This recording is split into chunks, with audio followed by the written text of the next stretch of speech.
una persona en el nuevo pacto que no tiene al Espíritu Santo sencillamente no es creyente.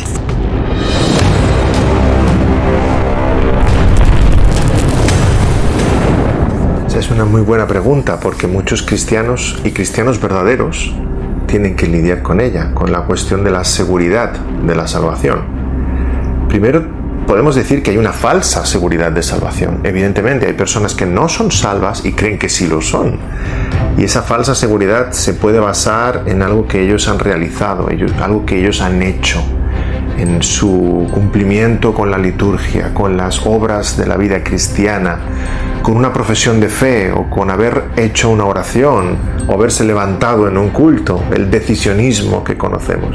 Y eso fabrica toda una serie de falsas esperanzas, personas que realmente no son salvos y piensan que sí, porque confían en algo que ellos han hecho. El Señor dice a personas que decían creer en Él, versículo 31 del capítulo 8, si vosotros permaneciereis en mi palabra, seréis verdaderamente mis discípulos. Hay un contraste aquí. Aquellos que permanecen en su palabra son los verdaderos discípulos del Señor. ¿Y qué de aquellos que no permanecen? Nunca fueron verdaderos discípulos. No todo el que me dice Señor, Señor, entrará en el reino de los cielos, sino el que hace la voluntad de mi Padre que está en los cielos. El otro señalamiento que debemos hacer es que no es lo mismo preguntar cuáles son las evidencias de que yo realmente soy salvo, a preguntar cómo yo puedo ser salvo. Si alguien me preguntara cómo yo puedo ser salvo, la respuesta es: arrepiéntete de tus pecados y cree en el Señor Jesucristo y serás salvo. Arrepiéntete de tus pecados y cree en el Señor Jesucristo y serás salvo. Confía únicamente en la justicia perfecta de nuestro Señor y en su muerte en la cruz. Ahora, si alguien me pregunta, ¿pero cómo puedo yo saber que en verdad soy salvo? Entonces tenemos que buscar las evidencias que aparecen en el Nuevo Testamento de la verdadera salvación. Y hay un libro en particular que se escribió precisamente para mostrar cuáles son esas evidencias, y es la primera carta de Juan. Juan nos dice en el capítulo 5, versículo 13, estas cosas os he escrito para que sepáis que tenéis vida eterna. Es un libro escrito precisamente para que nosotros podamos evaluarnos a nosotros mismos. ¿Y qué nos dice Juan en esta carta? Bueno, dice, por ejemplo, en el capítulo 2, versículo 4, el que dice yo le conozco y no guarda sus mandamientos, el tal es un mentiroso y la verdad no está en él. Pero el que guarda su palabra, en este verdaderamente el amor de Dios se ha perfeccionado.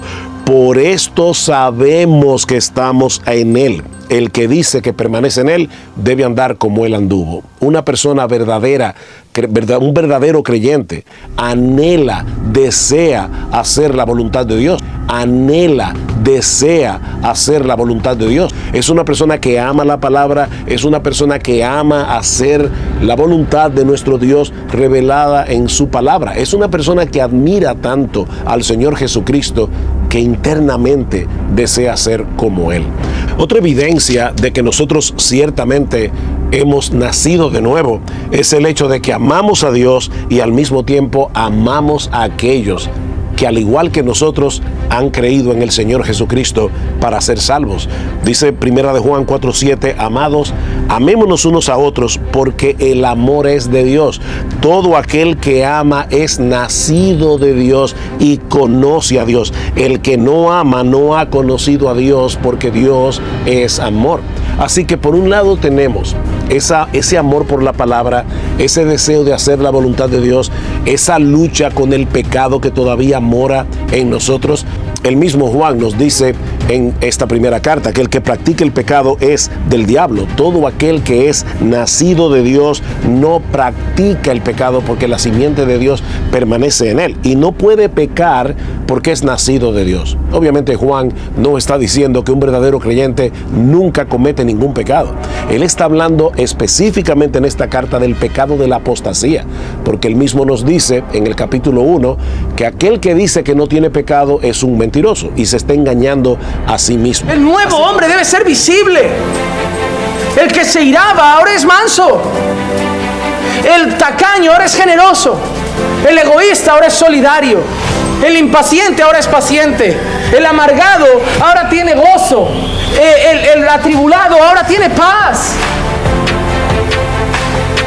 Pero no sé qué hemos creído hoy, que creemos que se puede ir a la iglesia, cantar alabanzas, decir que soy creyente y seguir siendo el amargado, el irado, el atribulado y el chismoso. No cuadra bíblicamente, hermano. No cuadra. Así que el verdadero creyente ama la santidad, el verdadero creyente desea ser como Jesús, el verdadero creyente ama la voluntad de Dios, el verdadero creyente ama la palabra de Dios, el verdadero creyente ama a sus hermanos. Esas son las evidencias de que el Espíritu Santo ciertamente nos ha regenerado, de que nosotros hemos nacido de Dios, de que nosotros hemos creído verdaderamente en el Señor Jesucristo. Esas cosas no nos salvan, pero son las que evidencian que nosotros realmente hemos sido salvados por Dios.